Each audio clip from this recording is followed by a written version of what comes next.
I never thought I'd be the type of person to seek revenge. But life has a way of showing you sides of yourself you never knew existed. Let me tell you about how I dealt with workplace betrayal while keeping my conscience clean. I'd been working at Anderson and Pierce Consulting for 5 years, steadily climbing the corporate ladder through dedication and countless late nights. As one of the few female senior consultants, I had to work twice as hard to prove myself in a male-dominated industry. My reputation was everything, built on competence, integrity, and results. Enter Marcus Thompson, my supposed mentor and direct supervisor. For 3 years, we worked closely together, and I genuinely believed he was grooming me for partnership.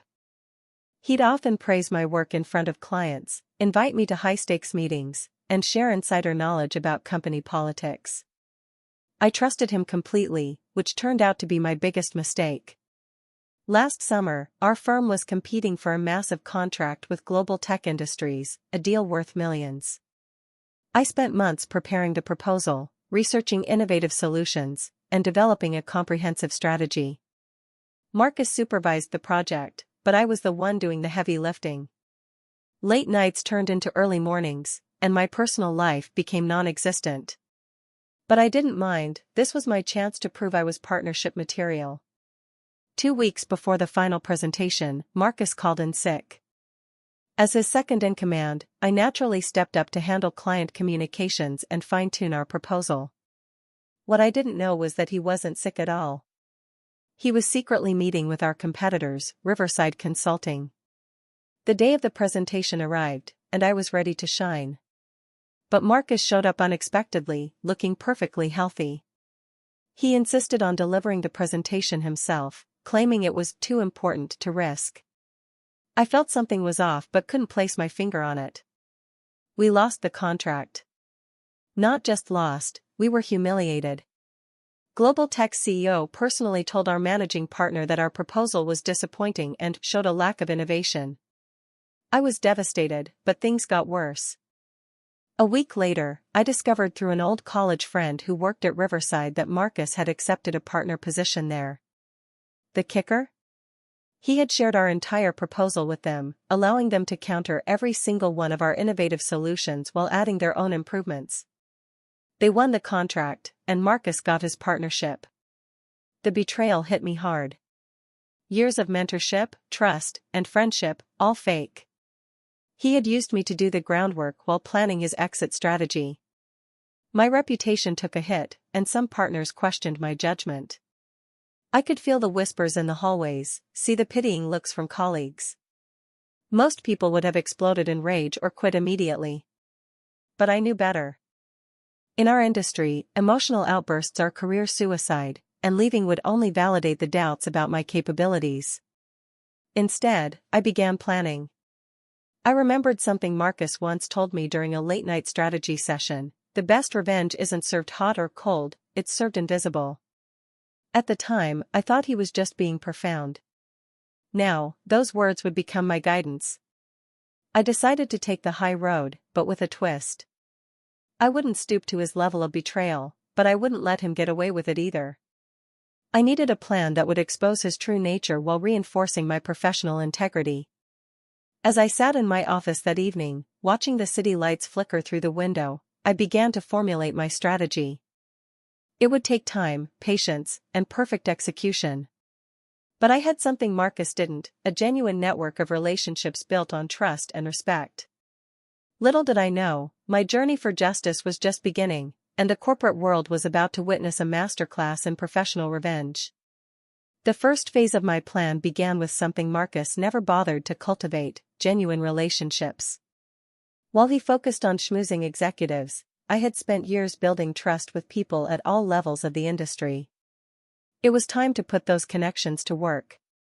I started by reaching out to Sarah, Global Tech's procurement manager, whom I'd helped years ago with a pro bono project. Over coffee, I carefully inquired about their experience with Riverside's implementation of the project. As I suspected, they were already experiencing issues. Marcus's stolen strategy looked good on paper but lacked the crucial implementation details that I had intentionally kept in my head. "It's strange," Sarah confided, stirring her latte. The proposal was impressive, but now that we're in the execution phase, it's like they don't fully understand their own solutions. We're 3 months behind schedule. I listened sympathetically while mentally noting every detail. This was valuable intelligence, but I needed more. Through my network, I learned that Marcus was already making waves at Riverside, and not the good kind. His aggressive management style and tendency to take credit for others' work was creating internal tensions. The perfect opportunity arose when Lisa, a junior consultant who had worked with me on the global tech proposal, resigned from Anderson and Pierce. She was joining a prestigious firm in London, but before she left, she approached me with something interesting. "I kept copies of all the original strategy documents," she whispered during our farewell lunch, "including the early drafts with tracked changes showing Marcus's minimal input. I also have emails where he specifically instructed me to send confidential materials to his personal account." I carefully considered my next move. Using these documents could be seen as petty revenge, but if handled correctly, it could be professional justice. I thanked Lisa but didn't indicate my intentions. Meanwhile, Marcus was getting bolder. He began approaching other Anderson and Pierce clients, attempting to bring them to Riverside. What he didn't know was that I had already met with each of them, not to badmouth him, but to reinforce our firm's commitment to their projects and introduce them to our strengthened team. The turning point came 3 months later. Global Tech was increasingly frustrated with Riverside's performance, and rumors of contract termination were circulating. Marcus, feeling the pressure, made a crucial mistake. He reached out to me through LinkedIn with an unexpected job offer. "Join me at Riverside," his message read. "You know, we made a great team. I can fast-track you for partnership here." I stared at the message for a long time, almost admiring his audacity. Then I responded with a simple, "Let's meet for coffee." The meeting was set for the following week at an upscale cafe near his new office. What Marcus didn't know was that I had also invited Global Tech's CEO and Riverside's managing partner to join us, separately, at nearby tables. I had told each of them I had important information to discuss regarding their ongoing project issues. As Marcus walked in, oozing confidence, I could see the other players taking their positions. The stage was set for what would become known in our industry circles as the coffee shop confrontation. "Before we discuss any job offers," I began calmly, watching his smug expression, "I think we should address the global tech situation.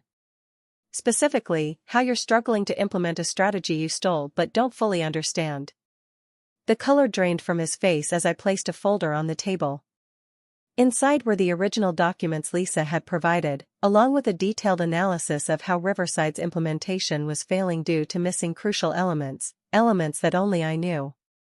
"You see, Marcus," I continued, my voice steady and professional, "a strategy is more than just words on paper.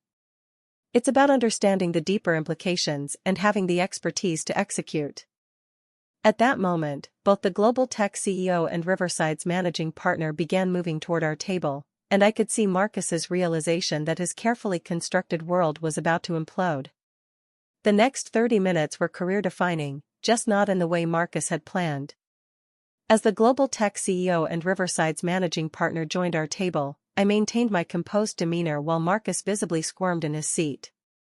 "I invited these gentlemen today," I explained calmly, "because I believe in transparency. Something you taught me the value of, Marcus, albeit unintentionally." What followed was a methodical presentation of evidence, the original strategy documents, the tracked changes showing Marcus's minimal involvement, and most damaging, his emails requesting confidential information be sent to his personal account. But I wasn't just exposing his betrayal, I was demonstrating my professional integrity. "I'm not here to destroy careers," I addressed everyone at the table. "I'm here to ensure that clients receive the quality and expertise they were promised." I then proceeded to outline the specific implementation challenges Global Tech was facing and how they directly resulted from an incomplete understanding of the strategy. The Global Tech CEO leaned forward, his interest piqued. "This explains a lot. But what would you suggest as a solution?" Before Marcus could interject, I pulled out another folder. I prepared a detailed recovery plan. Not for Anderson and Pierce or Riverside, but for global tech. Because ultimately, it's about delivering value to the client, not about firm rivalries. The Riverside managing partner, who had been silently observing, finally spoke. This is troubling. Very troubling indeed. He turned to Marcus, whose confident facade had completely crumbled. We need to discuss this back at the office. But I wasn't finished. There's one more thing, I said, producing a final document. A comprehensive analysis of how the original strategy could be salvaged, including elements that were never included in the stolen proposal. I'm willing to consult on the implementation, not for Riverside, but directly for global tech, through my own newly established consulting firm. The silence that followed was deafening. Marcus attempted to speak, but the Riverside managing partner silenced him with a gesture. The global tech CEO was already reviewing my proposal, nodding with increasing interest. 2 weeks later, the dominoes had fallen exactly as I'd anticipated. Marcus was asked to resign from Riverside, his reputation in tatters not from any accusations I made, but from his own documented actions. Global Tech terminated their contract with Riverside and signed with my new consulting firm, bringing several other clients with them. The sweetest part? Anderson and Pierce, recognizing the potential loss of business, approached me with a partnership offer and a proposal to merge with my new firm. I accepted, under the condition that I would lead the merged entity strategy division. Marcus? Last I heard, he'd left consulting altogether and moved to another city. But I never spoke ill of him to anyone. I didn't have to. The truth had done all the work. 6 months later, I sat in my new corner office, looking out at the city skyline. A junior consultant knocked on my door, reminding me of myself years ago. I heard rumors about what happened with Marcus, she said hesitantly. How did you manage to get revenge while keeping your reputation intact? I smiled, turning to face her. It wasn't about revenge. It was about justice and professionalism. The best victory isn't destroying your enemy, it's succeeding despite them, and letting their own actions reveal their true character. She nodded thoughtfully, and I could see she was processing this lesson carefully. Remember, I added, in our profession, integrity and competence speak louder than any act of revenge. I didn't win because I exposed Marcus's betrayal. I won because I proved my worth while remaining true to my principles. As she left my office, I realized that this experience had taught me something valuable. True victory isn't about getting even, it's about rising above while lifting others up.